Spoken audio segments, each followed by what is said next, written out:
And what I do find very interesting, and I think it's a question of whether or not he knows the daggers will be turned on him, because the anti-war civil liberties movement within the Republican Party, which is really a libertarian left or right movement, depending on how you want to look at it, that really exists within the party right now is very real. Yeah. And the reason why I know it's real is because of this video clip of Donald Trump after he blew out Nikki Haley in her own state.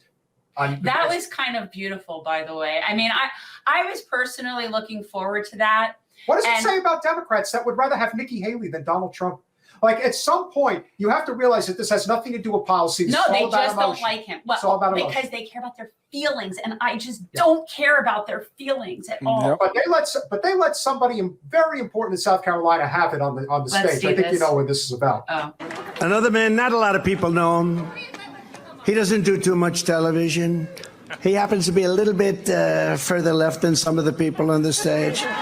But I always say, when I'm in trouble on the left, I call up Lindsey Graham, and he straightens it out so fast. And I'll tell you, no. Don't say no. No. If your crowd is booing, that means that they decide. And they don't like that little chicken warhawk. They don't, clearly. So they're booing Lindsey Graham. Yeah. This is the third time, I think, that, and I'm actually upset at Trump. Why does he keep doing this? You mean that's the time he brought in Lindsey Graham? This is the third time. It's at least the second. I think it's the third time that he's brought him and booed every single time. Donald Trump needs to speak to the people and explain why he's doing this. I don't have a problem, really, because I can't do anything about Lindsey Graham. I don't have a problem with MAGA or Trump saying, I got to work with this guy. But he's got to come and explain it. Like, here's what I'm bringing him to the stage. I don't agree with him on everything, but I got to work with him. He has never explained any of this.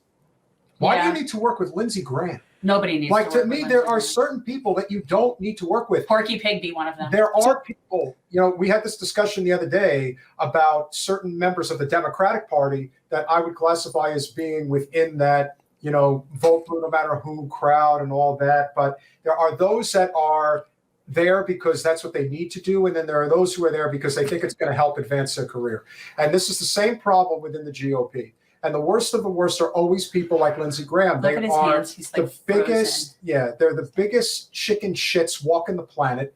They're no different than Bill Kristol, Jennifer Rubin, David Frum. Yeah, how are you, like, what, how, I mean, that's one of your problems with a lot of the Republicans, right, Osiris? The war hawk crap?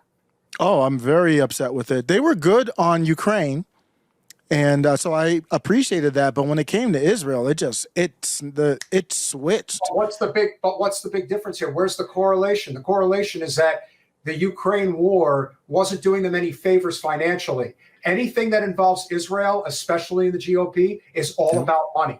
And they all walk that line the second money comes into the equation. And that's why Lindsey Graham, rightfully so, is getting the treatment, and it's not over yet. All right, let's see this. No, remember.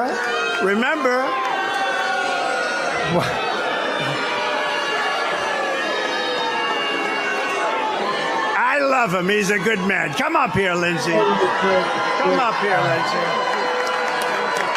Come here. Okay, are you ready? America, the nightmare you're facing is just about over. Help is on the way. This is the most qualified man to be president of the United States. And let it be said that South Carolina created the biggest political comeback in American history. What in the hell is this guy doing? Make him go away. Make him go away. It's so bad. It's so bad. And he's so tiny. He looks ridiculous. He looks ridiculous. I mean, don't get me wrong. I think I told you I've met Trump. He's tall. He's like 6 foot. No. But Lindsey Graham is like 5'6", 5'7". It's the same. But oh my God, I would see the top of his head. Maybe he should take advice from DeSantis and walk around in those lifts. Lifts. Yeah. Lindsey Graham hates politically, at least. He despises Donald Trump. Of course he does. So what with the pop and circumstance? I don't understand. So explain to me, what is MAGA now? Like, where is that? Who is that? Like, is that an actual movement, and who's leading it? And are they and according to you, they are definitely not taking the right take on the anti-war stance. No, that to me, MAGA's done. I mean, once you kind of align with the military-industrial complex on not just anything, but on living innocent people, you're done. And so right now I hate to say it, it's a Trump kind of, I don't want to say cult, but here's what it is.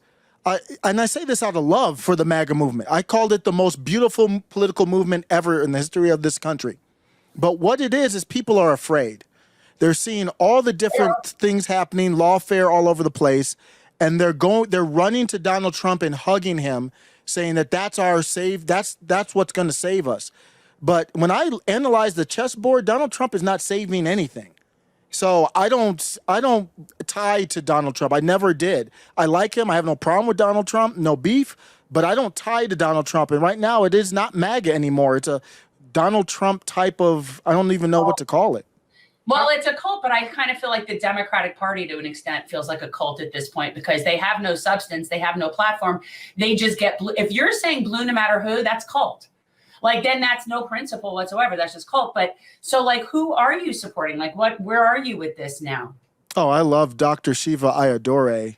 I like people who have courage right now and they don't hold back. We're independent. What was that? Running? Is that somebody running? Oh, no, that's, yeah, he is running, but he has to figure out if he can qualify because he was born, I believe, in India. Oh, yeah, no, that's he the can't. person And I'm tired of people having that discussion. It's fight for the amendment, get it changed, but you can't just register and hope it's going to happen for you. That's I think the one thing that you're right about is that there is this internal fight that's happening right now. And one of the bigger problems is that this is also the problem with the two-party system. If we didn't have to worry about this problem, because the Democratic Party has the same problem as well. We have just as many war hawks, just as many people attached at the hip, literally, to Wall Street and Silicon Valley. And AIPAC. And the AIPAC and the military-industrial complex. And they don't want to play in that sandbox. And you know what? I guarantee you that the majority of the GOP that are anti-war, civil liberty driven feel the same way. The difference is that when push comes to shove, the GOP will line up to take Biden out. Thanks for watching. If you want to support our mission to transform politics into service, please like this video, subscribe, follow us on social media, and consider joining our Patreon, where you'll get early access to our interviews as well as other exclusive content. Links are in the description. Peace out.